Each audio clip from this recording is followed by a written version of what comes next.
Hello everyone, myself Shubha Vedanga institute of civil services के YouTube platform पे आपका स्वागत करता हूँ। जैसा कि आप लोग जानते ही हैं, करंट अफेयर्स की सीरीज़ में हम लोग पॉलिटी और आईआर के काफ़ी वीडियोस कवर कर चुके हैं। इसी सीरीज़ में आगे बढ़ते हुए आज से हम लोग एक नया करंट अफेयर्स का इनिशिएटिव स्टार्ट कर रहे हैं, जिसमें आपको घटना चक्र, घटनासार, क्रॉनिकल जैसे तमाम रीजनल मैगजीन्स का एक कंपाइलेशन देखने को मिलेगा, जो कि आने वाले यूपीपीसीएस और बीपीएससी के एग्ज़ाम के लिए तैयार किया गया है। तो देखते हैं आज का पहला टॉपिक अपना, Tripura declared full literacy rate. So ये नया टॉपिक हमारा आज से स्टार्ट हो रहा है। तो इसमें हमारा पहला टॉपिक है Tripura declared fully literate state. जैसे कि आप लोग जानते ही हैं कि न्यू एजुकेशन पॉलिसी 2020 के तहत आपको 95% अगर आप फुली लिटरेट हैं कोई भी स्टेट, तो उसे डिक्लेयर कर दिया जाता है फुली लिटरेट स्टेट। तो इसी कड़ी में त्रिपुरा आपका थर्ड स्टेट है after Mizoram and Goa. So on June 23, 2025 Tripura was declared fully literate state under the Ullas Nav Shiksha साक्षरता कार्यक्रम। तो ये ऐसा बनने वाला त्रिपुरा आपका थर्ड स्टेट हो गया है। तो हमारे लिए जो इंपॉर्टेंट है यूपीपीसीएस एग्जाम्स के लिए वो ये है कि Tripura becomes third state in this after Goa and Mizoram. ध्यान रखिएगा कि मिजोरम हमारा फर्स्ट स्टेट है, गोवा सेकंड स्टेट है। ठीक है। Earlier on May 30, 2025 chief minister doctor Pramod Sawant, एक ये आप याद रखिएगा कि आपके प्रमोद सावंत कहाँ के चीफ मिनिस्टर है? गोवा के चीफ मिनिस्टर है। Officially declared state of Goa as full functional literate under Ullas Nav Bharat साक्षरता कार्यक्रम न्यू इंडिया लिटरेसी प्रोग्राम। आप देखिए जो ये आपका न्यू इंडिया लिटरेसी प्रोग्राम है, इसी को दूसरा नाम है आपका उल्लास। ठीक है। Ullas means understanding of life long learning for all in society. ये 2022-23 में स्टार्ट किया गया प्रोग्राम है 5 ईयर्स के लिए। ठीक है। जो कि आपका 95% अगर कोई भी स्टेट में लिटरेसी है, अगर इतना कवर हो रही है फाउंडेशनल लिटरेसी एंड न्यूमरेसी, तो वो आपका डिक्लेयर हो जाएगा as a fully literate state. अब इसी का हिंदी में देख लेते हैं। त्रिपुरा पूर्ण साक्षर राज्य घोषित 23 जून 2025 को उल्लास नव शिक्षा साक्षरता कार्यक्रम के तहत त्रिपुरा को पूर्ण साक्षर राज्य घोषित किया गया है। गोवा और मिजोरम के बाद त्रिपुरा तीसरा राज्य बन गया है।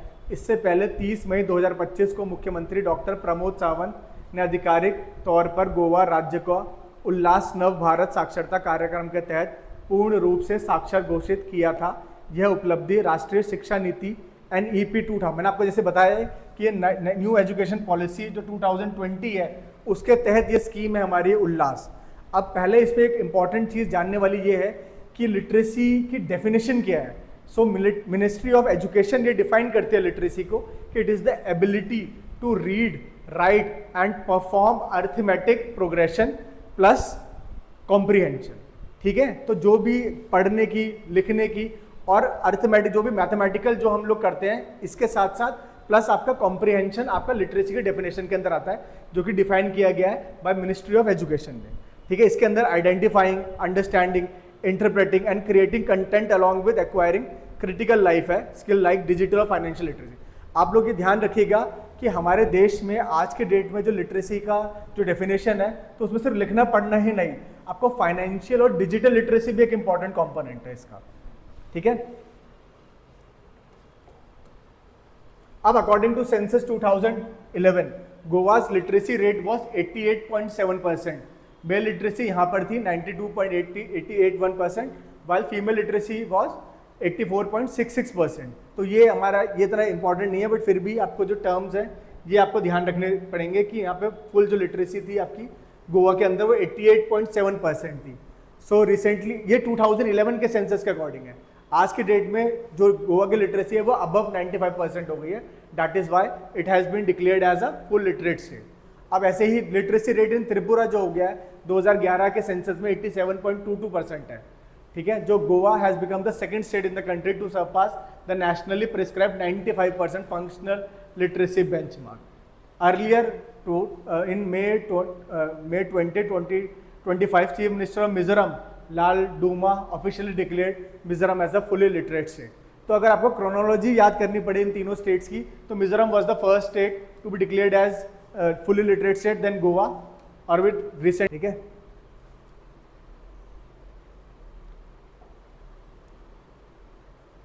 Mizoram becomes the first state in India to attain the status of fully literate. Mizoram है आज के डेट में, ठीक है, फर्स्ट आपका जो इसी क्रोनोलॉजी की बात करें, सेकंड गोवा, थर्ड आपका Tripura. Mizoram becomes the first state in India to attain the status of full literacy. Mizoram became a full-fledged state on February 20, 1987. अब ये देखा जाए कि Mizoram as a state, full fledged state कब बना है आपका, तो ये है आपका February 20, 1987 में, and covers an area of 21,081 kilometre square. As per 2011 census the state had a literacy rate of, अब इसकी जो 2011 में इसकी जो लिटरेसी थी वो थी 91.33%, रैंकिंग थर्ड इन इंडिया, ठीक है, प्रायर टू मिजोरम। अच्छा, अगर आपको देखा जाए कि फर्स्ट ऐसा कौन सा स्टेट या यूटी जो कि फुली लिटरेट स्टेट आपका डिक्लेयर हुआ है, वो था आपका लद्दाख, ठीक है, बट ये इट्स एन एडमिनिस्ट्रेटिव यूनिट, तो इसलिए इसको नॉन स्टेट है ये, ठीक है, ये ध्यान रखिएगा कि ये एडमिनिस्ट्रेटिव यूनिट आपका यूटी है। After abolition of article 370 Jammu and Kashmir was divided into Jammu and Kashmir as well as Ladakh, तो दो आपके यूटीज बन गए हैं, तो it's an administrative unit, not a full fledged state.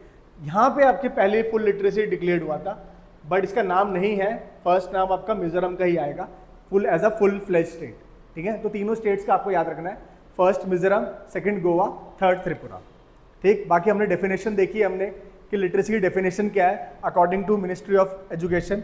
फिर अभी 95% का क्राइटेरिया देखा हम लोगों ने कि 95 फॉर एनी स्टेट और UT to be declared as a full literate state you needs 95% literacy, ठीक है। ये हमारा न्यू इंडिया लिटरेसी जो प्रोग्राम है उसके तहत है, उल्लास जो स्कीम है हमारी, understanding of life long learning for all in society, उसके तहत ये चीज़ है, ठीक है। इसके अंदर आपको एक चीज़ और बता देता हूँ मैं आपको कि ये जो क्राइटेरिया आप लोग सोचते होगे कि ये कैसे टेस्ट कैसे होता है, तो इसको टेस्ट करने के लिए we have a test known as FLNAT, foundational literacy and numeracy assessment test, ठीक।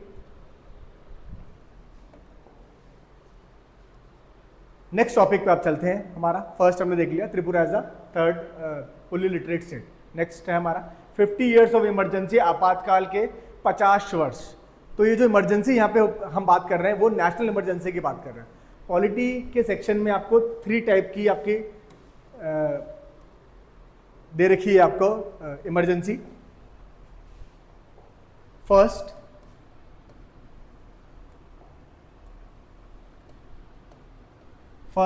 National emergency,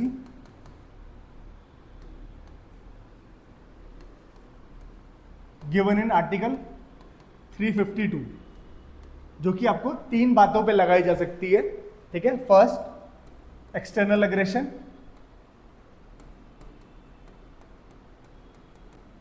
war in the situation of war, and third armed rebellion. Earlier, this armed rebellion word was not there in our constitution and it was added by 42nd Constitutional Amendment Act 1976, ठीक है। इससे पहले जो word हमारा use होता था वो था इंटरनल डिस्टर्बेंस का, जिसकी वजह से थर्ड इमरजेंसी लगाई भी गई थी। Apart from this national emergency we have state emergency और president rule given in article 356. Then the third emergency, financial emergency,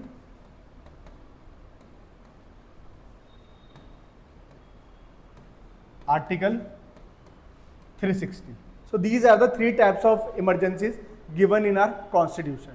अगर हम नेशनल इमरजेंसी की बात करूं, जिसको अभी 50 साल का हम लोग हत्या दिवस, संविधान हत्या दिवस बना रहे हैं, तो नेशनल इमरजेंसी आज तक 3 times we have proclaim this, 3 बार ये लगाई जा चुकी है, ठीक है।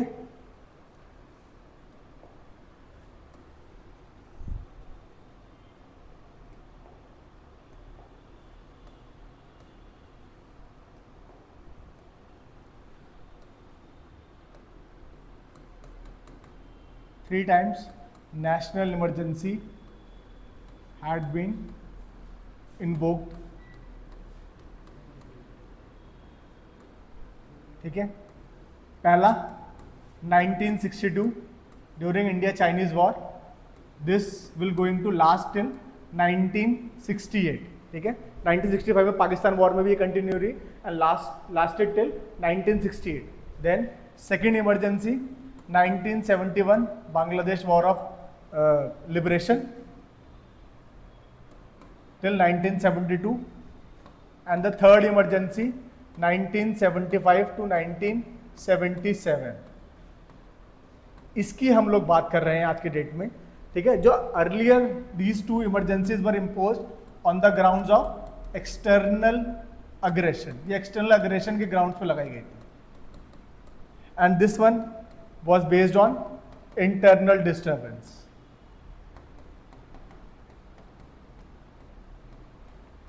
बाकी इनके बारे में जो भी इंपॉर्टेंट चीज़ें हैं वो आप पॉलिटी के सेक्शन में देखेंगे।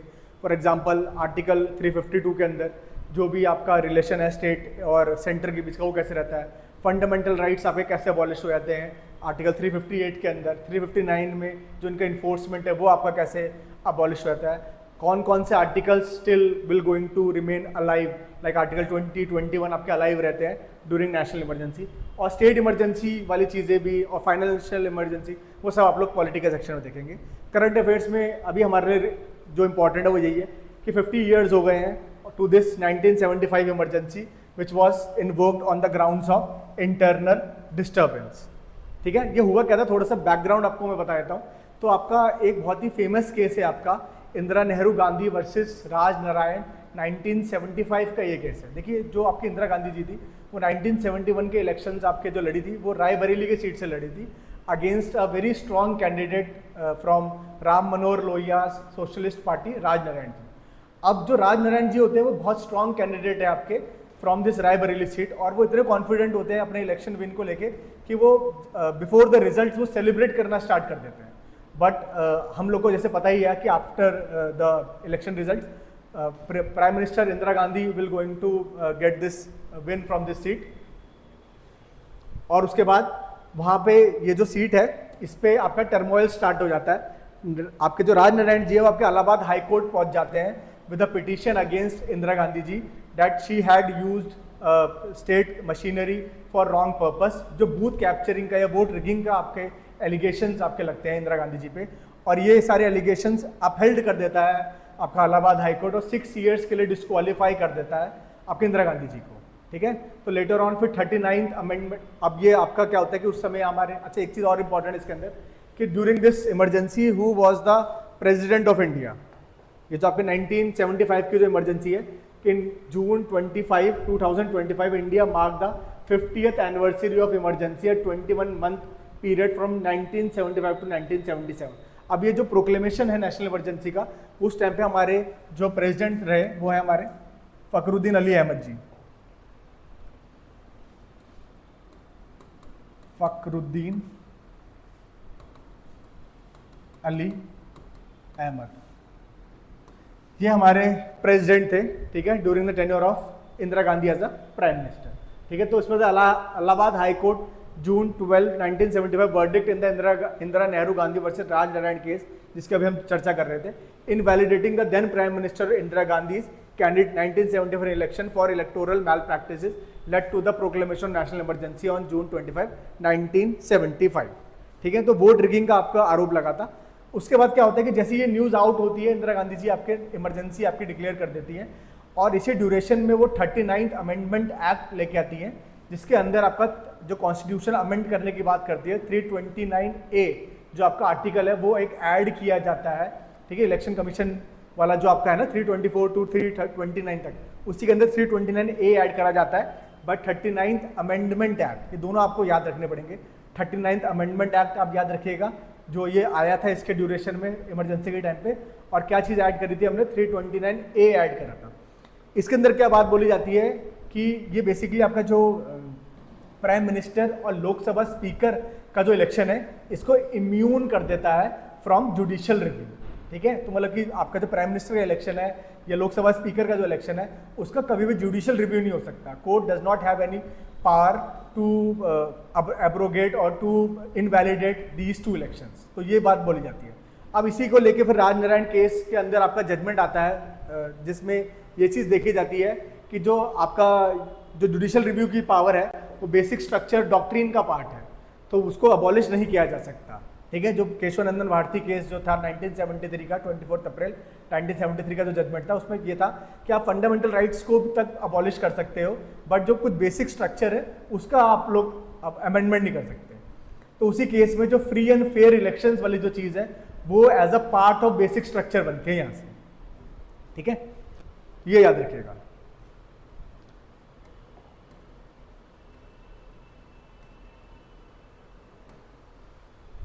तो इसी को हम आगे संविधान हत्या दिवस के तौर पर मनाया जा रहा है। तो under prime minister Narendra Modi leadership the central government has decided to observe June 25 as संविधान हत्या Diwas, constitution murder day each year, ठीक है। हमारे लिए यहाँ पे डेट बहुत इंपॉर्टेंट हो जाती है कि 25 जून इज डिक्लेयर्ड एज संविधान हत्या दिवस and every day will going to celebrate this day as constitution murder day. The Ministry of Home Affairs issued a notification regarding this on July 11, 2024, which was published in the Gazette of India on July 12, 2024. ठीक है, अब इसके लिए home affairs ने ये आपका notification निकाला जिसमें ये चीज़ डिक्लेयर करी गई ऑन जुलाई 11 कि this day will be celebrated as constitution murder day, ये संविधान हत्या Diwas. 10 June 25 has been designated to honour those who faced and struggle against this abuse of power.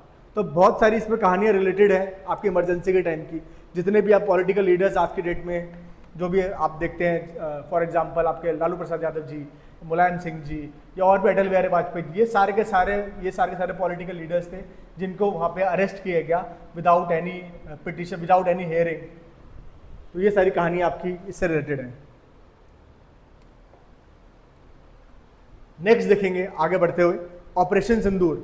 बहुत चर्चा में रहा ऑपरेशन सिंदूर, जब पहलगाम अटैक जो आपका हुआ है उसके बाद जो इंडिया ने सर्जिकल स्ट्राइक जैसी चीज़ करी ऑपरेशन सिंदूर अगेंस्ट पाकिस्तान, वो हमारा टॉपिक बहुत इंपॉर्टेंट है। और हर मतलब जितने भी अभी एग्जाम रिसेंट एग्जाम्स हुए हैं उस पर कहीं ना कहीं ये डायरेक्टली और इनडायरेक्टली ये क्वेश्चन पूछा ही गया है। फॉर एग्जाम्पल यूपीपीसीएस का अगर मेंस की मैं बात करूँ तो उसी से रिलेटेड एक आपका वेपन सिस्टम पे एक क्वेश्चन आया हुआ था, ठीक है। ऐसे ही बहुत सारे एग्जाम्स में आपको ये क्वेश्चन देखने को मिलेगा। क्या है ऑपरेशन सिंदूर, जान लेते हैं। The operation Sindoor took place on May 7, 2025, 9 terror infrastructure. देखिए ये हुआ कब, ये बहुत इंपॉर्टेंट है जानना डेट, बिकॉज जो भी हमारे पीसीएस जैसे जो आपके एग्जाम्स हैं, जैसे बात करूँ यूपीपीसीएस की या बीपीएससी की या जहाँ तक कि आरपीएससी की भी बात करूँ, उसके अंदर डेट्स बहुत इंपॉर्टेंट हो जाती है हमारे लिए। So the operation Sindoor took place on May 7, 2025, ठीक है। ये इस डेट पे अकर हुआ और हमने यहाँ पे 9 टेरर इंफ्रास्ट्रक्चर्स को हिट करा है। ये ध्यान रखना, कितने इंफ्रास्ट्रक्चर हिट करें, 9। तो 9 terror infrastructure sites were targeted including locations in Pakistani Punjab and the region India calls Pakistan occupied Jammu and Kashmir, ठीक है। इन दो जगहों पे हमने टेरर आउटफिट्स को, ठीक है, we have not targeted military outfits, we have not targeted military installation, we have only hitted this terror outfits that are working in Punjab, Pakistani Punjab region as well as in the Pakistan occupied Jammu and Kashmir region. The operation was conducted in retaliation for the barbaric Pahalgam terrorist attack in which 25 Indians and 1 Nepali citizen were murdered. ठीक है, जो हमारा Pahalgam attack हुआ है आपका 22 अप्रैल 2025 को, उसके retaliation में we have started this operation Sindoor. The attack was claimed by the, अच्छा जो ये जो पहलगाम जो अटैक था वो आपका किसने क्लेम करा था, रेजिस्टेंस फ्रंट है एक आपकी ऑर्गेनाइजेशन है विच इज़ एफिलिएटेड टू लश्कर तैयबा। तो उसी एक ग्रुप बैक्ड बाय लश्कर तैयबा, इसी का एक ऑर्गेनाइजेशन है आपका resistance front who have claim this terror attack on Pahalgam with India attributing it support to Pakistan. Wing command, अच्छा इसका ये भी इंपॉर्टेंट है कि जो दो हमारी फर्स्ट टाइम ऐसे ऑपरेशंस में, ऐसे मिलिट्री कॉम्बैटिव रोल्स में we saw this Vyomika Singh, wing commander Vyomika Singh as well as colonel Sofia Qureshi with foreign secretary Vikram Misri साहब led the Indian governments briefing about the operation. तो ये लेड बाय जो था आपका ये जॉइंट ऑपरेशन था बाय ऑल द 3 फोर्सेज। तो इसको हेड करने वाले जो आपके फोर्सेज जो आपके कैंडिडेट थे वो थे आपके wing commander Vyomika Singh as well as colonel Sofia Qureshi, ठीक है। और आउट जो आपका स्पोक्स पर्सन थे आपके who was telling all the details about this operation was Vikram Misri साहब, फॉरेन सेक्रेटरी हमारे। हिंदी में देख लेते हैं। ऑपरेशन सिंदूर 7 मई 2025 को हुआ था। इसमें 9 आतंकी ढांचे को निशाना बनाया गया था, जिसमें पाकिस्तान, पंजाब और भारत द्वारा पाकिस्तान के कब्जे वाले जम्मू और कश्मीर क्षेत्र के स्थान शामिल थे। यह ऑपरेशन पहलगाम में हुए बर्बर आतंकवादी हमले का बदला लेने के लिए किया गया था, जिसमें 22 अप्रैल 2025 को 25 भारतीयों और एक नेपाली नागरिक की हत्या कर दी गई थी। वो सब बातें यही सब है, लश्कर तैयबा वगैरह के साथ एफिलेटेड था, द रेजिस्टेंस फ्रंट था, वो सब चीज़ें। ठीक है, अब हमारे लिए इसमें एक तो डेट्स इंपॉर्टेंट हो गई हमारी कि ऑपरेशन सिंदूर में कौन सी डेट पे हुआ है, 7 मई को हमें याद रखना है। ठीक है, प्लस जो हमारा जो भी हमने वेपन सिस्टम या जो भी हमने मिसाइल सिस्टम इसमें यूज़ करा है वो हमारे लिए जानना बहुत इंपॉर्टेंट है। तो आगे उसमें देखते हैं। सो वेपन यूज्ड इन ऑपरेशन सिंदूर देख लेते हैं। So based on the information, अब देखिए डायरेक्टली तो किसी ने भी ये चीज़ का जिक्र नहीं किया है कि what all weapons we have used in this operation. So indirectly या प्रेस कॉन्फ्रेंस की जो सोर्सेज से जो हमें पता चला है उसी के बेसिस पे, based on the information available regarding operation Sindoor, several advanced weapon system were used by India. अब कौन कौन सी चीज़ें हमने यूज़ करी है, मिसाइल सिस्टम की बात करूँ, so we have use scalp, storm shadow एक आपका स्कैल्प मिसाइल है, लॉन्ग रेंज। अच्छा, ये सब चीज़ हमारे लिए इंपॉर्टेंट है जानना कि इसमें से कौन सी लॉन्ग रेंज है, कौन सी सरफेस टू एयर है, कौन सी एयर टू एयर मिसाइल्स हैं। तो ये सारी चीज़ें पूछ ली जाती हैं आपके यूपीपीसीएस जैसे एग्जाम्स में, जो कि काफ़ी डीप पूछने लग गया है। कुछ सालों से जो ट्रेंड में चेंज आया है वो यूपीएससी के पैटर्न पर जा रहा है। तो उसमें आप देखेंगे तो स्टेटमेंट वाइज जो क्वेश्चन आते हैं तो उसमें ये चीज़ पूछी जाती है कि जैसे आपकी आकाश जो मिसाइल है वो सरफेस टू एयर मिसाइल है, पृथ्वी कौन सी मिसाइल है, लॉन्ग रेंज कौन सी है, शॉर्ट रेंज कौन सी है, और जो आपके रेंज है उसको भी स्पेसिफाई कर दिया। लास्ट ईयर भी आपका एक क्वेश्चन आया था।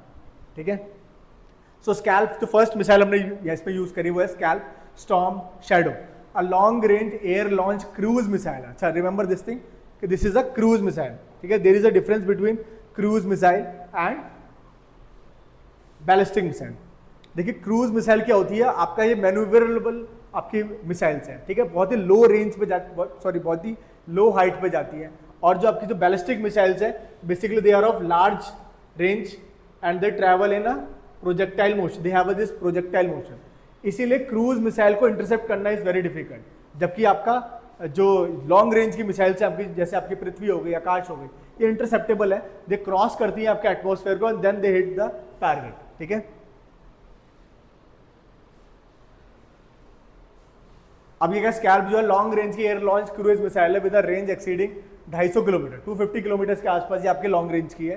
ठीक है, design for deep strike against the high value stationary target. तो जो भी देखिए जो स्टेशनरी टारगेट्स होंगे, जो इमूवेबल टारगेट्स होंगे, उनको हिट करने के लिए डिजाइन करेंगे। Then we have hammer missiles, highly agile modular munition extended range, a precision guided smart bomb used to target hardened infrastructure like bunkers, fortified buildings. ठीक है, 50 to 70 किलोमीटर तक की इसकी रेंज है। ठीक है, और ये जो हार्ड एंड फोर्टिफाइड स्ट्रक्चर्स होते हैं, जैसे आपके बंकर्स हो गए, फोर्टिफाइड बिल्डिंग्स हो गई, उनको हिट करने के लिए यूज की जाती है। नेक्स्ट वी हैव ब्रह्मोस, ये हमारी ये बहुत ज्यादा चर्चा में रही इस बार मिसाइल।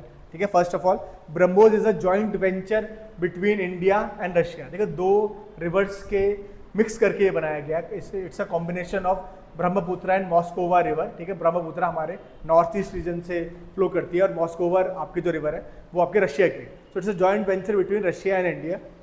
तो BrahMos a supersonic, first of all this is a supersonic missile. ठीक है, इसकी 4 to 5 मैक आपकी जो स्पीड है वो है। ठीक है, मतलब मैक जो होता है आपका साउंड की वेव्स को जो मेजर करने के काम आता है। ठीक है, जो स्पीड ऑफ साउंड को मेजर करने का काम आता है। सो 4 to 5 मैक है ये, मतलब 4 to 5 times faster than the speed of sound. ठीक है, सो सुपरसोनिक क्रूज मिसाइल है jointly developed with Russia and manufactured in India, used for rapid bunker busting strikes against key Pakistani airbases and infrastructure. अब इसका हमारे लिए इसलिए भी important है क्योंकि यूपी में आपका इसका नया एक आपका नई इंडस्ट्री लॉन्च हुई है। ठीक है, न्यू इंडस्ट्रियल एरिया आपका डेजिग्नेट हुआ है to produce this to manufacture BrahMos missile. ठीक है, जो हमारे इंडस्ट्रियल कॉरिडोर्स है ना यूपी में, 6 इंडस्ट्रियल कॉरिडोर्स, कमेंट सेक्शन आप बताइएगा वो 6 इंडस्ट्रियल कॉरिडोर्स के नाम जो यूपी में बिलोंग करते हैं। ठीक है, तो उसी में से एक में आपके ब्रह्मोस मिसाइल की फैसिलिटी भी आपने लॉन्च करी है रिसेंटली।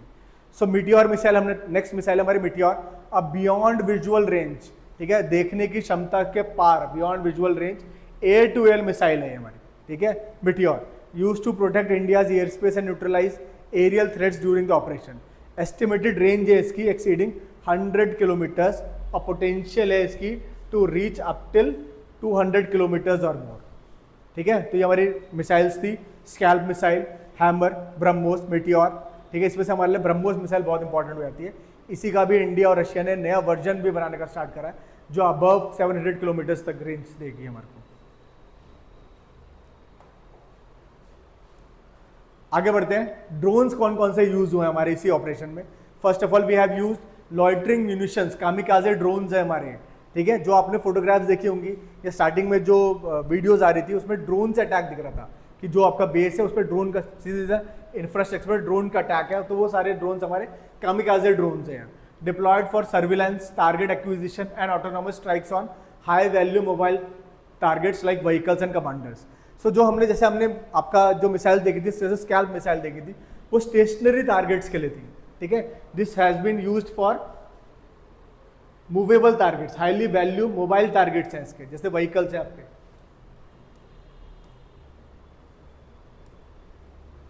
जैसे आपके जो मोबाइल व्हीकल्स हैं उस पर यूज करने के लिए हैं। ठीक है, like movable targets like vehicles, commanders, इनको मारने काम आती है। इसी में हमारे पास इंडिया के पास इंडिया का एयर डिफेंस सिस्टम, इसकी बहुत चर्चा रही। Air defence system for example Pechora, Osa AK and LLAD guns, low level air defense guns, battle proven air defense systems used to detect, track and neutralize threats। ठीक है, तो हमारे air defence system ने बहुत अच्छा वर्क करा। इसी कड़ी में हम आगे देखेंगे S-400 का बहुत रहा नाम आपका, जो हमने we have purchase S-400 missile system from Russia. ठीक है, तो उसने बहुत ज़्यादा प्रोटेक्शन दी हमारे को। इंडिया का अपना जो मिसाइल सिस्टम है, जैसे हमारा इंटीग्रेटेड गाइडेड मिसाइल जो हमारा प्रोग्राम है, जो 1983-84 में हमने स्टार्ट करा under the premiership of Indira Gandhi ji, तो उसी में हमने we have developed our own anti defence missile systems like PAD, Prithvi air defence system, AAD, advanced air defence system. तो उन्होंने बहुत ज़्यादा प्रोटेक्शन दी हमारे को। ठीक है, तो इसी जैसे ये पेचोरा है, ओसाक है, LED गन्स है, then we have Akash missiles. ठीक है, तो आकाश भी हमारा उसी का प्रोग्राम है, जैसे मैंने आपको बताया ना, जो हमारे इंटीग्रेटेड गाइडेड मिसाइल सिस्टम जो हमारी प्रोग्राम है उसी का पार्ट है हमारा Akash missiles. Indigenous medium range surface to air missile system है दैट परफॉर्म्स एक्सेप्शनली वेल। 25 से 30 किलोमीटर तक का इसका रेंज है बचाने का। ठीक है, फिर बैरक 8 मिसाइल्स है हमारे पास। MRSA है, medium range surface to air missile system है।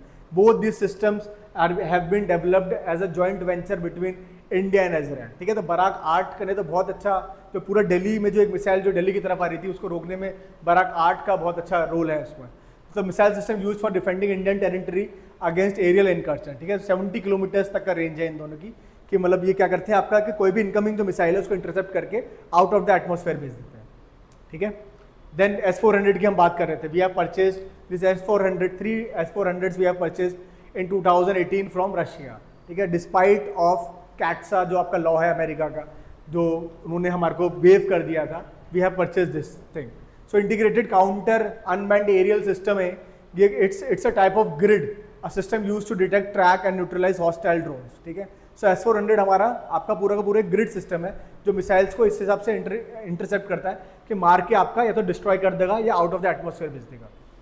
अब एयरक्राफ्ट जो हमने यूज करे during this operation, first Rafale fighter jets हमारे, we have purchase this Rafale from France. ठीक है, ये याद रखेंगे, रफाल हमारा फ्रांस से, use as a launch platform for SCALP and Hammer missiles. तो ये जो हमने मिसाइल्स पढ़ी थी फर्स्ट स्लाइड में, स्कैल्प और Hammer missiles, we have launched all those missiles from Rafale fighter jets that we have purchase from France. फिर Sukhoi 30 हमारा अपना विमान है, MKI jets use to deliver BrahMos missile, compatible है टू ब्रह्मोस मिसाइल। ठीक है, सुखोई अपना फाइटर जेट है। Then integrated air command and control system हमारा अपना सिस्टम है, and indigenous automated battlefield management tool है that facilitated seamless threat detection and interception coordination. तो ये कोऑर्डिनेशन देखिए क्या होता है कि जब बहुत सारे आपके मिसाइल इनकमिंग मिसाइल्स हैं या जब आपका बहुत सारे फ्रंट्स पे वॉर हो रही होती है ना, तो उसमें कोऑर्डिनेशन करना बहुत इंपॉर्टेंट होता है। तो उस कोऑर्डिनेशन के लिए we have integrated air command and control system. ठीक है, जो सीमलेस थ्रेट डिटेक्शन करेगा, साइमल्टेनियसली आपका थ्रेट भी एनालिसिस कर रहा है और जवाब भी दे रहा है। As conflict escalated on 10th में, पाकिस्तान लॉन्च इट्स ऑपरेशन बुनियान उन मरसूस। ऑपरेशन बहुत इंपॉर्टेंट है।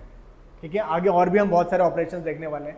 ठीक है, बहुत सारे ऑपरेशन इंडिया करता है फॉर रेस्क्यू एंड इवैक्यूएशन। ठीक है, ऐसे ही Pakistan have launch this operation Bunyan un Marsoos, in which it said that it had targeted several Indian military bases. तो पाकिस्तान की तरफ से भी जो रिटेलिएशन था वो आपका एक्सट्रीम एस्केलेट हो गया था ऑन 10th में, जब they have launch this operation Bunyanun Marsoos.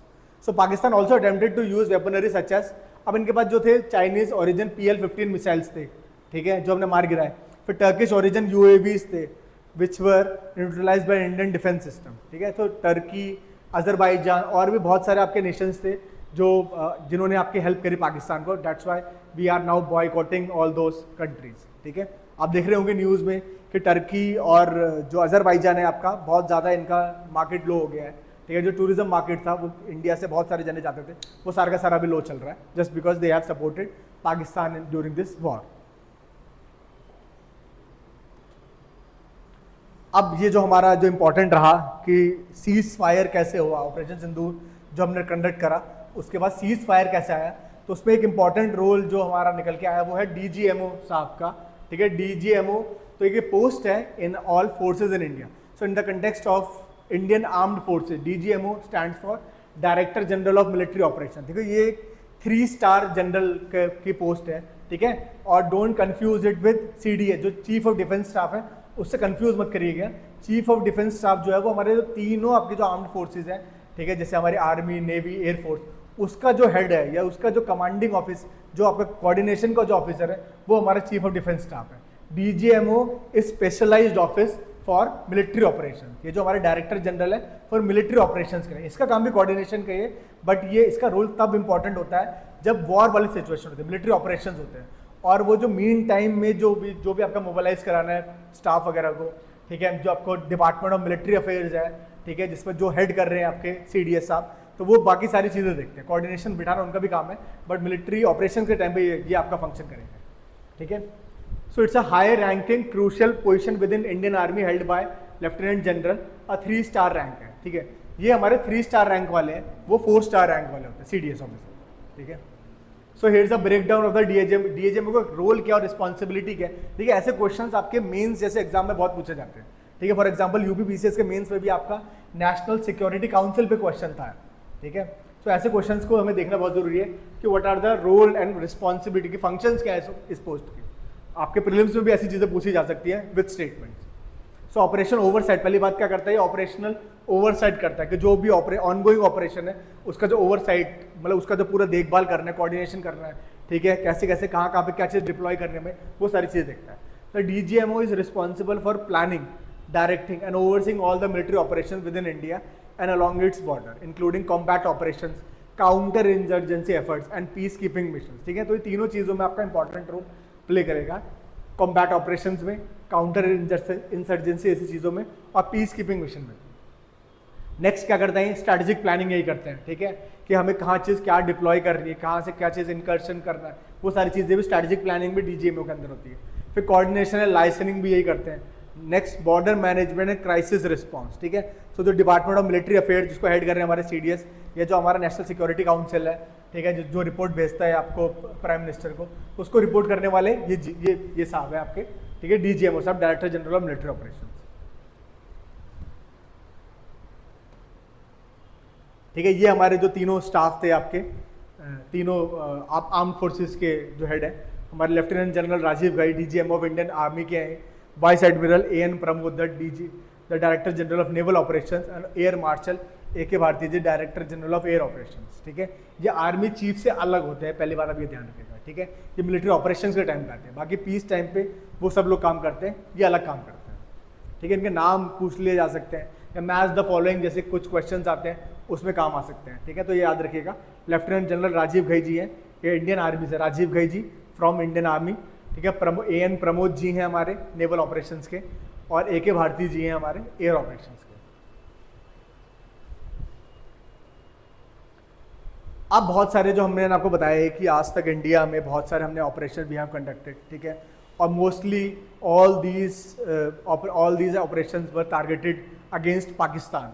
सो इसमें से पहला हमारा ऑपरेशन पाइथन है, a follow up naval attack है on Karachi port to further cripple Pakistan naval forces, ठीक है। इस पे हमारे ये जो 1971 बांग्लादेश वॉर ऑफ लिबरेशन था, उसी में हमने कराची के पोर्ट पे जो हमने अटैक करा, ठीक है, जो उनके नेवल फोर्सेस को आपको काउंटर करने के लिए, वो ऑपरेशन पाइथन हमारे चलाया गया।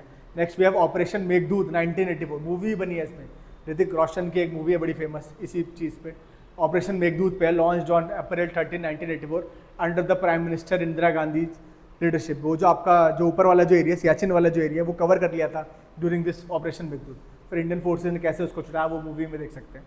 फिर ऑपरेशन विजय, फेमस कारगिल की जो वॉर है, हमारे कप्तान कैप्टन आपके विक्रम बत्रा जी, ठीक है। सो ऑपरेशन विजय हमारा कारगिल का था।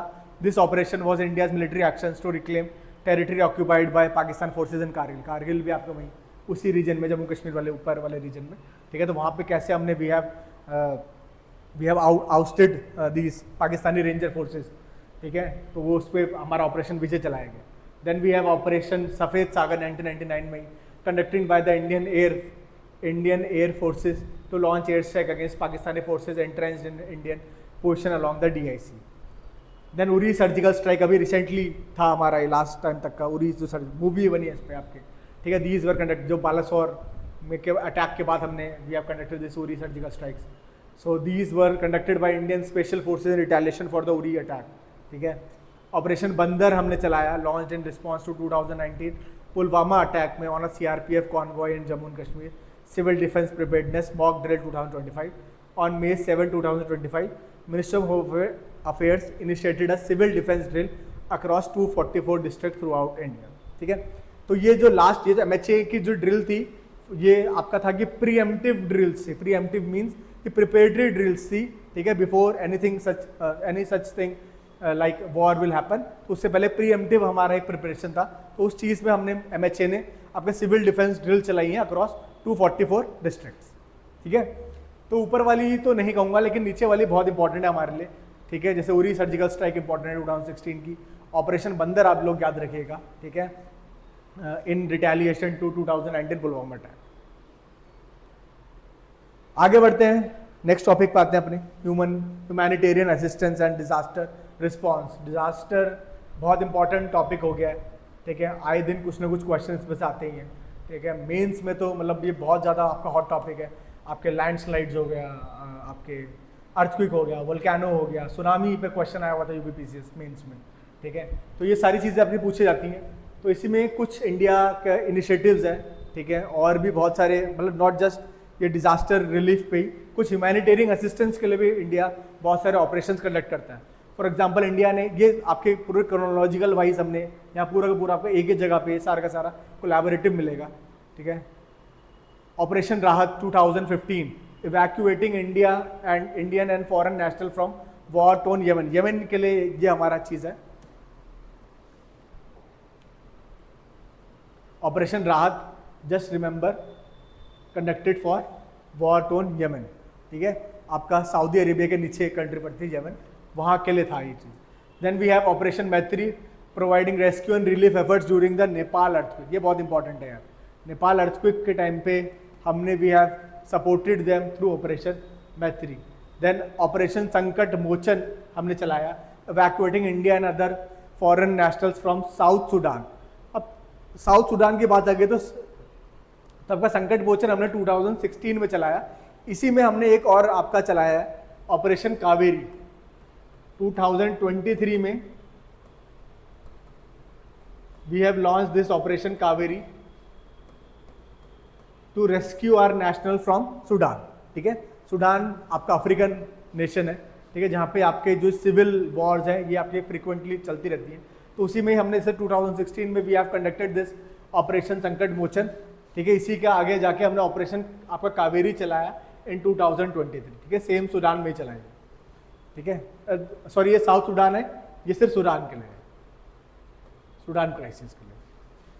देन वी हैव ऑपरेशन इंसानियत, ठीक है, इंसानियत दिखाई हमने, supplying the relief package to Bangladesh for Rohingya refugees, ठीक है। हमने इंसानियत के नाते आपके बांग्लादेश को सपोर्ट करा, ठीक है। जो रोहिंग्याज आप कहते हैं, रोहिंग्याज आर फ्रॉम म्यांमार, ठीक है। आपका रखाइन स्टेट है म्यांमार में, जहाँ से रिफ्यूजीज हैं, तो उनके लिए we have supplied them relief packages. India और बांग्लादेश आपका एक भाषण 4 आइलैंड है, Bhashan 4 island in bay of Bengal, जिसको हम लोग artificially we are developing this island, ठीक है, टू रिहैबिलिटेट रोहिंग्या रिफ्यूजीज। ये ध्यान रखिएगा, ठीक है। अभी के लिए तो नहीं, क्योंकि अभी तो क्योंकि आपका after ousting of Sheikh Hasina ji Bangladesh की पॉलिटी थोड़ा चेंज हो गई है, बट अर्लियर हमारे इनिशिएटिव था to develop this Bhashan 4 island. फिर हमने ऑपरेशन मदद चलाया to rescue and relief efforts during the Kerala floods. अपना ही मेथड है, अपना ही एरिया है, ठीक है। ऑपरेशन मदद चलाया हमारे को, जिसका हम एथिक्स में भी काफ़ी पढ़ते हैं। आपका कन्नन गोपीनाथन जी का बहुत बड़ा इसमें रोल रहा, ठीक है। वो एथिक्स में हम लोग एग्जाम्पल भी लिखते हैं। देन वी हैव समुद्र मैत्री, ठीक है, providing earthquake and tsunami relief to Indonesia. Indonesia के लिए जो हमने चलाया, इंडोनेशिया के लिए हम लोगों ने जो चलाया उसको हम लोग कहेंगे ऑपरेशन समुद्र मैत्री।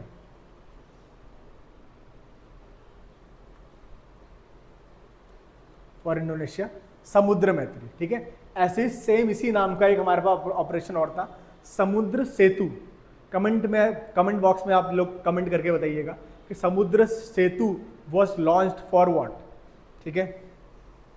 ऑपरेशन वनीला देखेंगे। सो साइक्लोन हिट वनीला आइलैंड्स पड़ते हैं आपके मेडागास्कर, इंडियन ओशन वाले रीजन में, मेडागास्कर के आसपास वाले रीजन में।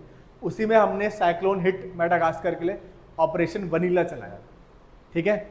ऑपरेशन देवी शक्ति चलाया गया 2021 में, evacuating Indian national from Afghanistan during Taliban take over, ठीक है। आफ्टर जब तालिबान का आपका टेक ओवर हुआ, ठीक है, after ousting the democratic regime, तो उस समय हम लोगों ने देवी शक्ति चलाया operation. Then we have operation Ganga, Indian citizens को यूक्रेन से निकाला अमंगस्ट रशियन इन्वेजन, ठीक है। तो रशिया यूक्रेन के वॉर के टाइम पे हम लोगों ने ऑपरेशन गंगा चलाया to rescue our own citizens. Then operation Dost हमारा चला, अर्थक्वेक रिलीफ प्रोग्राम है फॉर तुर्की एंड सीरिया। यहाँ पे बहुत ही आपका डिवास्टेड एनाटोलिया प्लेट पड़ती है, ठीक है। एनाटोलिया एक प्लेट है आपका जिसपे टर्की और आपका सीरिया आपके रीजन्स हैं। तो उस प्लेट पे आपके अर्थक्वेक बहुत ज़्यादा था, बहुत डिवास्टेटिंग अर्थक्वेक आया, जिसके ऊपर हमने ये ऑपरेशन दोस्त चलाया, ठीक है। Then we have operation Karuna, providing relief material to Myanmar after cyclone Mocha, ठीक है। साइक्लोन मोचा नाम का आपका हिट किया म्यांमार को, बे ऑफ बंगाल रीजन में आपका ये ओरिजिनेट हुआ था, म्यांमार को हिट करा था, तो उस पर हमने आपका ऑपरेशन करुणा चलाया। फिर then we have operation Brahma, last one, responding to the Myanmar earthquake. अभी रिसेंटली भी आपका अर्थक्वेक देखने को मिला इन म्यांमार थाईलैंड, ठीक है, उसमें हमने चलाया ऑपरेशन आपका ब्रह्मा, ठीक है। Deploying a medical task force and providing humanitarian add, ठीक है। इस बार की बिम्स्टेक जो समिट थी वो भी आपके थाईलैंड में हुई है, वो भी ध्यान रखिएगा, ठीक है। ये सब चीज़ें आप एक साथ हम आपको सारी की सारी बताएंगे आगे, ठीक है।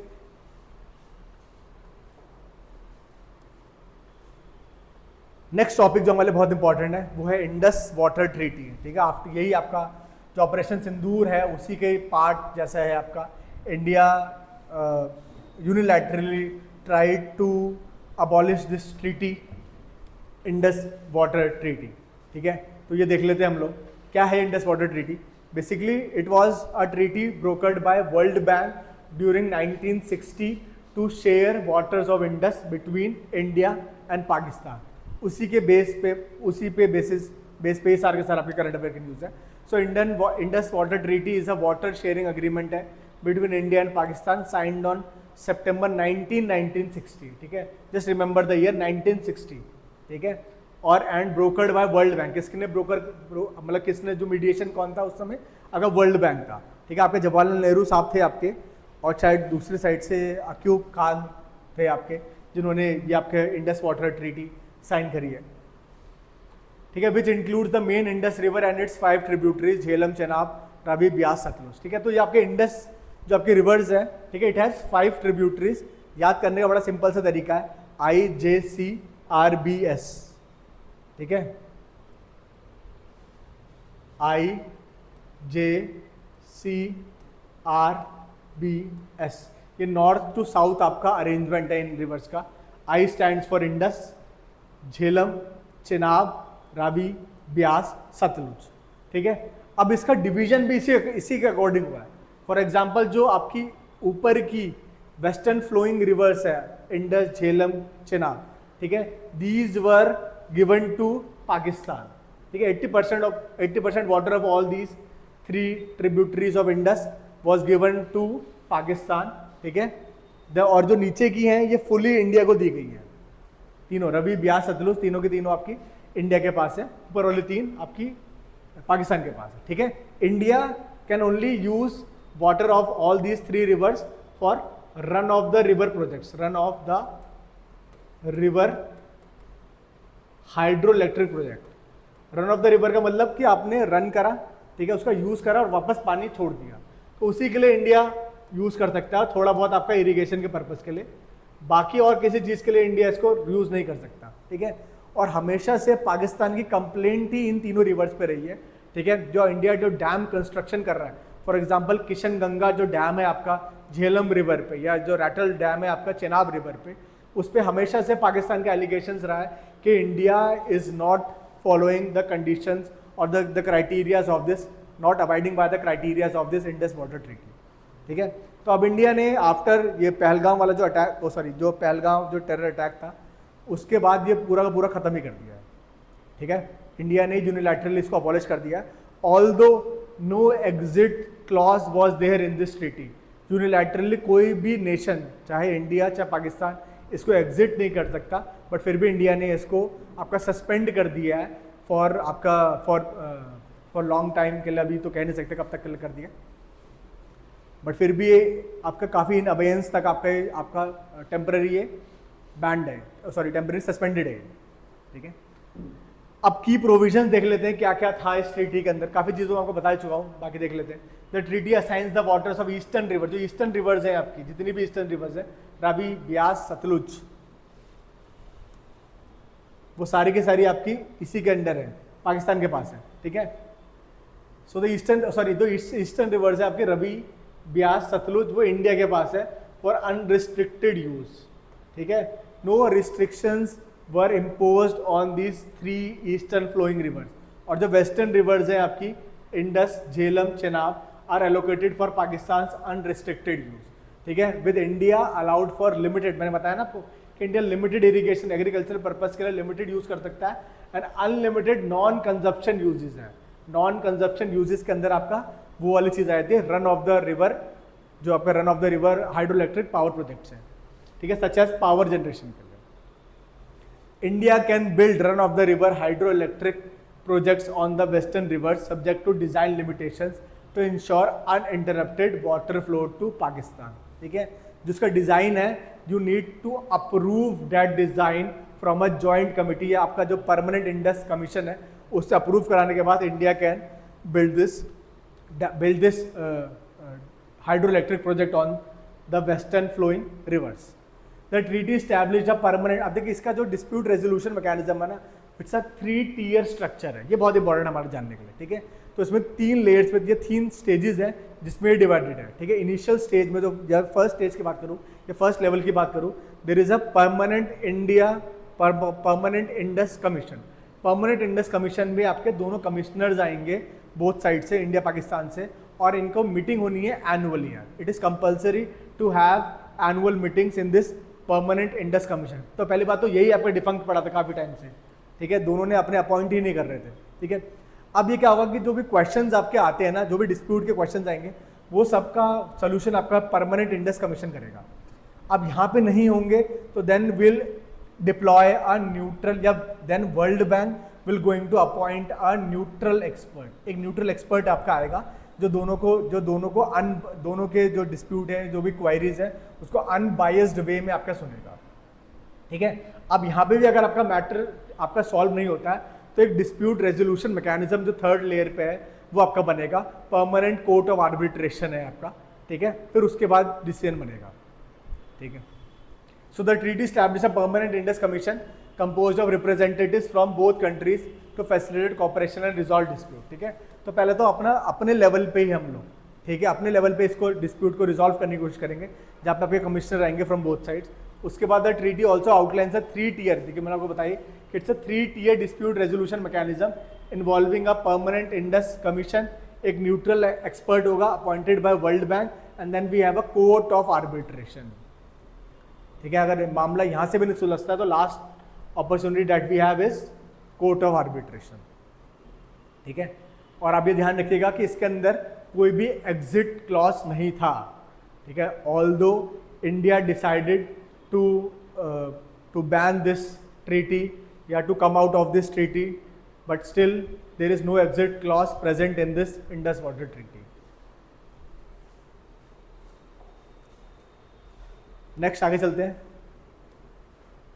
वक्फ अमेंडमेंट बिल बहुत ज़्यादा हाईलाइटेड टॉपिक रहा है, बहुत इंपॉर्टेंट भी है, ठीक है।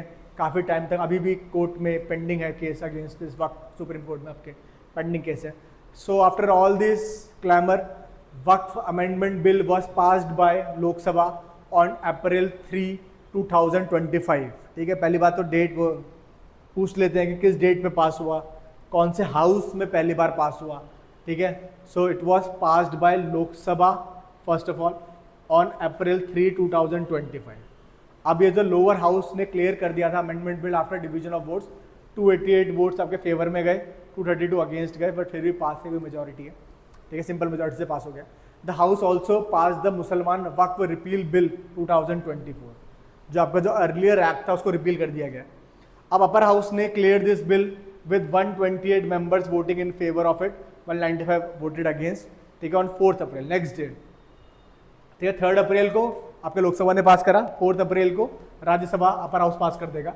Letter the bill was received assent of the president to become an act. अब now it has become an act, ठीक है, वक्फ अमेंडमेंट एक्ट हो गया। अब है क्या वक्फ आपका? Basically it's a charitable trust, जो आपका चैरिटेबल एक ऐसा इंस्टीट्यूशन है, एक ऐसा पार्ट ऑफ लैंड है जो कि आपका चैरिटी के लिए दिया जाता है, ठीक है। बट इसका मिसयूज था बहुत ज़्यादा, जिसके लिए फिर government decided to bring an amendment, ठीक है। So Waqf is an Islamic legal concept है पहली बार, ठीक है, क्योंकि हमने देखा है कि जो इस्लामिक जो भी ट्रेडिशन है आपका, वो सारा का सारा मुस्लिम पर्सनल लॉ से चलती है चीज़ें, इस्लामिक लॉ से चलता है। तो उसी के अंदर एक इस्लामिक लीगल कंसेप्ट था वक्फ का, referring to a perpetual endowment made by a Muslim for religion. Perpetual endowment है यार, आपने परमानेंटली ये चीज़ एंडाउमेंट आपको बना दिया है या दे दिया है अपना लैंड, ठीक है, by a Muslim for religious pious, ठीक है, प्योर चीज़ों के लिए, चैरिटेबल पर्पस के लिए आपने दिया। It plays a key role in community welfare, specially in education, health care and spiritual land, ठीक है। So basically you are donating your land, your personal land for charitable purpose, where facilities like health care, education and spiritual life can be given to citizens, ठीक है।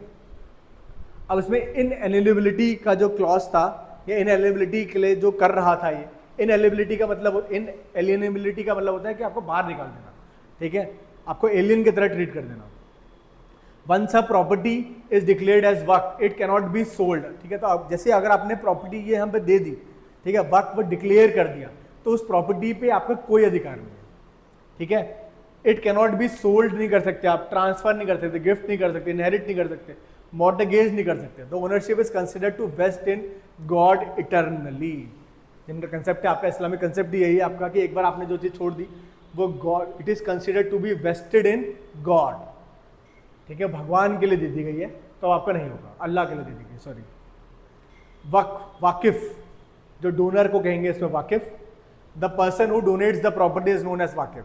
वक्फ board and regulation कैसा होता था India के अंदर? In India Waqf properties are managed and regulated under the Waqf act 1995। 1995 का आपका act था, ये वक्फ का एक्ट, जिसके हिसाब से आपका based on this act Waqf board बनता था और उनका रेगुलेशन होता था, ठीक है। सेंट्रल और हर स्टेट का अपना वक्फ बोर्ड होगा और एक सेंट्रलाइज बोर्ड होता था। वक्फ के बारे में जानना हिंदी में देख लेते हैं। तो वक्फ एक इस्लामिक कानूनी अवधारणा है जो किसी मुसलमान द्वारा धार्मिक या धर्मार्थ उद्देश्यों के लिए किए गए स्थायी दान को संदर्भित करती है। यह सामुदायिक कल्याण, विशेषकर शिक्षा, स्वास्थ्य सेवा और आध्यात्मिक जीवन में महत्वपूर्ण भूमिका निभाता है। अभिभाज्यता, ठीक है, ये जो डोनर है हमारा, सॉरी, जो इनएलिजिबिलिटी का जो कंसेप्ट है हमारा, अभिभाज्यता क्या है? एक बार किसी संपत्ति को वक्फ घोषित कर दिए जाने के बाद उसे बेचा नहीं जा सकता, हस्तांतरित, ट्रांसफर नहीं किया जा सकता, उपहार गिफ्ट नहीं किया जा सकता, विरासत में या गिरवी नहीं रख, मोर्टगेज नहीं किया जा सकता। स्वामित्व हमेशा के लिए, स्वामित्व मतलब उसका जो पोजेशन है हमेशा के लिए ईश्वर में निहित माना जाता है, ठीक है, ये आपका कंसेप्ट था। वक्फ दाता कौन होता है? वो व्यक्ति जो संपत्ति दान करता है वक्फ कहलाता है, उस व्यक्ति को कहेंगे जो आपका दान कहलाता है। वक्फ बोर्ड और विनियमन भारत में वक्फ संपत्तियों का प्रबंधन और विनियमन वक्फ अधिनियम 1995 के तहत होता है।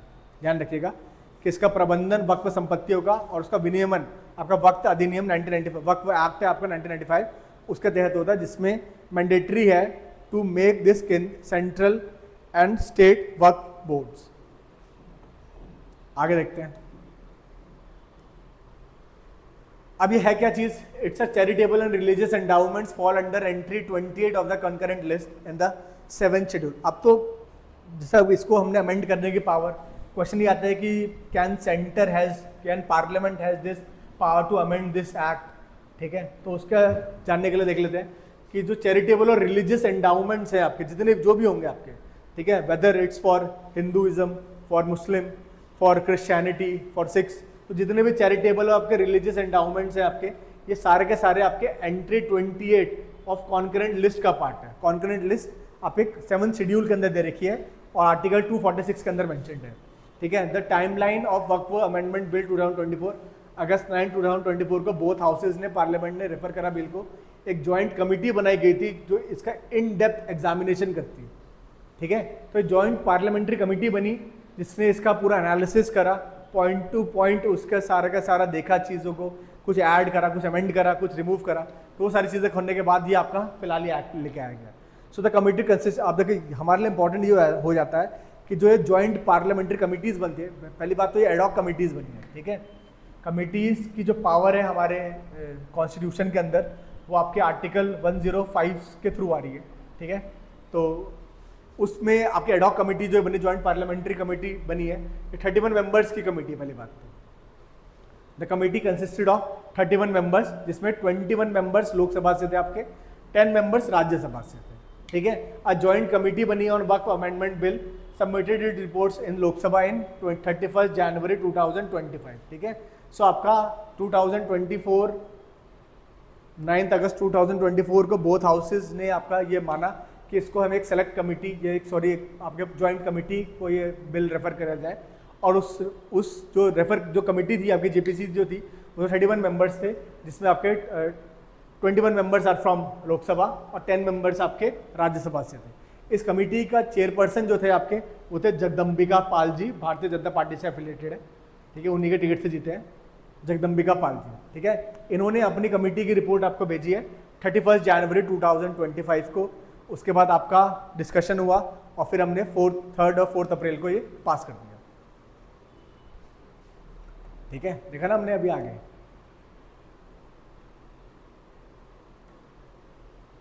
थर्ड और 4th अप्रैल को हमने लोकसभा, 3rd अप्रैल को लोकसभा से, 4th अप्रैल को राज्यसभा से पास कर रहे थे, दोनों से। तो थोड़ी टाइमलाइन है, क्या पता पूछ ले जाए, तो इसलिए सारी यहाँ पे करा दी गई है। अब अमेंडमेंट जो लाया गया उससे कुछ की हाइलाइट्स देख लेते हैं। पहली बात तो न्यू आइडेंटिटी मिल गई है एक्ट को। The Waqf amendment act 2025 has been renamed as Umeed act है, ठीक है? Umeed stands for unified Waqf management and empowered efficiency and development act, ठीक है? कई बार आपके फुल फॉर्म पूछ ली जाती है, या ऐसे पूछ लिया जाएगा कि Umeed act is related to what. So Umeed जो एक्ट है, पहले बात ये वक्फ अमेंडमेंट एक्ट का ही नाम है, ठीक है?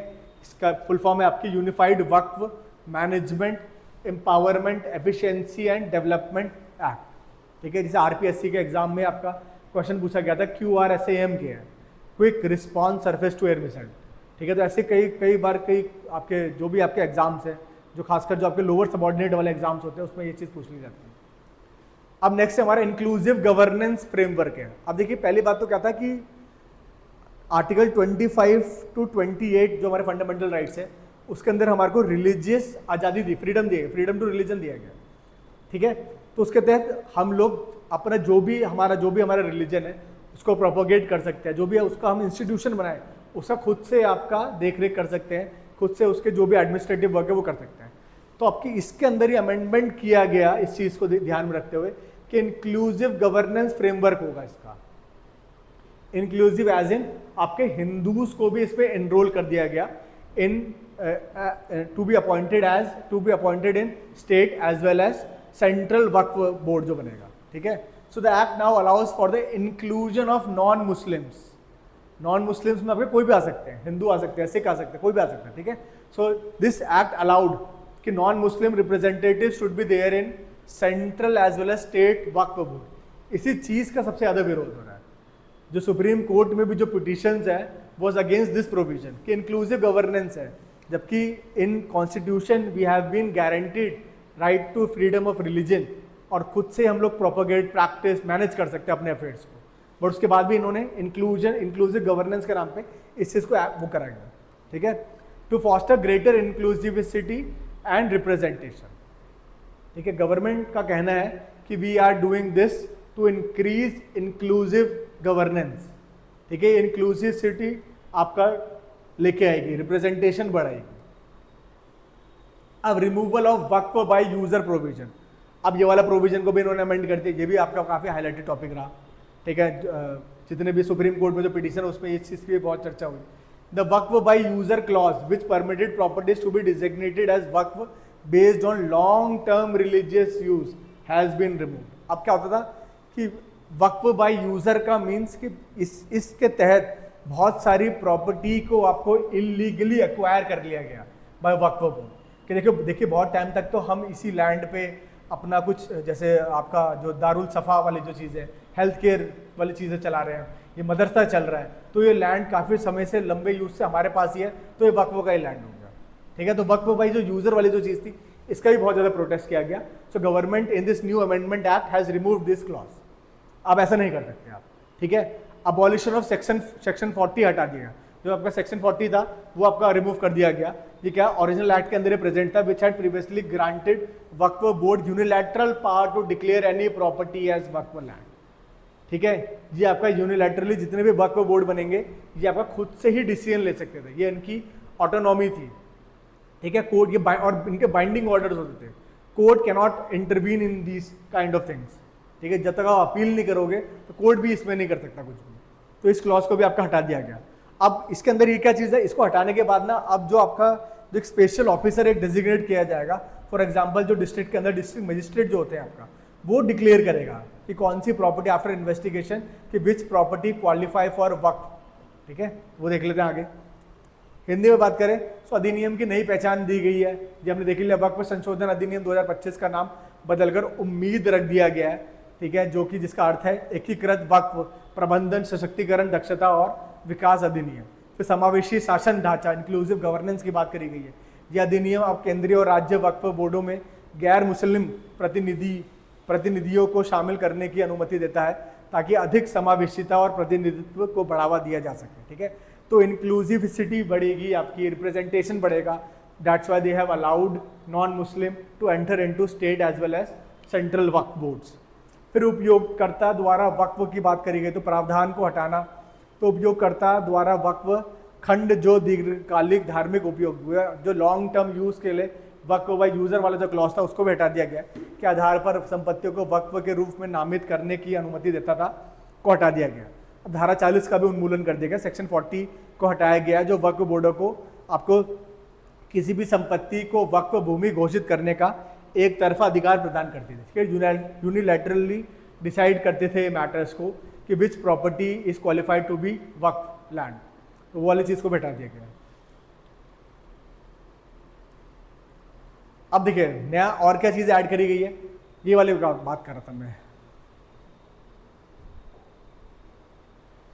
कि क्लियर डिस्टिंक्शन बनाया गया है बिटवीन ट्रस्ट एंड वक्फ, ठीक है, क्योंकि इंडिया में ट्रस्ट के नाम पे हमारे को बहुत सारे बेनिफिट्स मिलते हैं। फॉर एग्जांपल टैक्स एग्जेम्पशंस वाली चीज़ें मिलती हैं, ठीक है, जबकि बहुत सारी सब्सिडीज मिल जाती है, इलेक्ट्रिसिटी सब्सिडी, वाटर सब्सिडी, तो इसलिए इनका क्लियर डिस्टिंक्शन बनाया गया है बिटवीन ट्रस्ट एंड वक्फ, ठीक है। The act establishes that trust created by Muslims whether before or after the act do not fall under Waqf laws if they are governed by other public charitable regulation. तो ये बहुत important बात है, ठीक है, कि कोई भी मुस्लिम व्यक्ति अगर कोई सा भी एक ऐसा आपका कोई भी इंस्टीट्यूट बनाता है, कोई भी ट्रस्ट बनाता है जो कि which is not governing by waqf laws, किसी और एक्ट से या पब्लिक चैरिटेबल रेगुलेशन से आपका गवर्न हो रहा है, तो उसको वक्फ नहीं कहा जाएगा, ठीक है। पहले ये डिस्टिंक्शन नहीं था, ठीक है, lines between trust and waqf was blurred, but now we have a separate entity named as trust और वक्फ, अलग अलग एंटिटी है। अब एलिजिबिलिटी कंडीशंस की बात करी जाए, ठीक है, for property dedication only practising Muslims. अब इंडिया में ये चीज है कि सिर्फ practising Muslims, not everyone can declare their property as Waqf. पहले कोई भी व्यक्ति, ठीक है, चाहे वो किसी भी धर्म किसी भी जाति का हो, अपने लैंड को वक्फ को दे सकता था। बट अब ये नया क्लॉज लेके आया गया है कि ओनली प्रैक्टिसिंग मुस्लिम्स जो है फॉर एटलीस्ट 5 years का होना चाहिए, ठीक है, 5 साल से इस्लाम प्रैक्टिस करने वाला will eligible to dedicate property as waqf, reverting to the pre 2013 में अमेंडमेंट लाया गया बाय यूपीए रिजीम, ठीक है, कि कोई भी बंदा अपना लैंड को वक्फ डिक्लेयर कर सकता है। तो अब ये प्री 2013 रिजीम में वापस प्रोविजंस को वापस करते हुए एलिजिबिलिटी क्राइटेरिया बना दी गई कि ओनली प्रैक्टिसिंग मुस्लिम वो भी एटलीस्ट 5 years के लिए ही आपका डिक्लेयर कर सकते हैं अपनी प्रॉपर्टी को एज वक्फ। फिर इनहेरिटेंस राइट्स को सेफगार्ड किया गया है। The act ensures that inheritance rights of women and childrens are protected, ये थोड़ा आपका गलत हो गया, are protected under protected from property declared as Waqf, ठीक है। तो जो इनहेरिटेंस वाली जो चीज़ है, एक्ट ने इंश्योर करा है कि इनहेरिटेंस राइट जो है वुमेन के और चिल्ड्रन के, उसको वक्फ डिक्लेयर नहीं कर सकता, ठीक है, उसको प्रोटेक्शन मिलेगी आपको, उनकी जो लैंड है वो वक्फ नहीं बन सकते। फिर special safeguard are provided for widows के लिए भी आपका स्पेशल सेफगार्ड प्रोवाइड करेगा, डाइवोर्स वुमेन के, ऑर्फन्स के भी, क्योंकि इन्हीं की कंप्लेंट्स थी। बहुत सारे जो जिनसे जबरन आपका जो इलीगली एक्वायर किया गई चीज़ है वो इन्हीं की कंप्लेंट्स पे आपके ये एक्ट लेके आए गए, ठीक है। तो इनके राइट्स को प्रोटेक्ट करने की बात करी गई इस अंडर दिस न्यू एक्ट। ठीक है, आज का सेशन हम यहीं समाप्त करते हैं। आज हमने देखे काफ़ी सारे topics related to current affairs. अगले सेशन में हम लोग और सारे और कई जो इंपॉर्टेंट टॉपिक्स हैं for our exams purpose like UPPCS और बीपीएससी वो देखेंगे, ठीक है। धीरे धीरे करते करते हम ऐसे ही आपको कई सारी ऐसी कंपाइलेशन वीडियोस देंगे जिसमें आपके बहुत जो भी आपके इंपॉर्टेंट मैगजीन्स हैं, घटना चक्र जैसे घटनासार, क्रॉनिकल, उनका सबका आपका कंपाइलेशन मिलेगा। Thank you guys.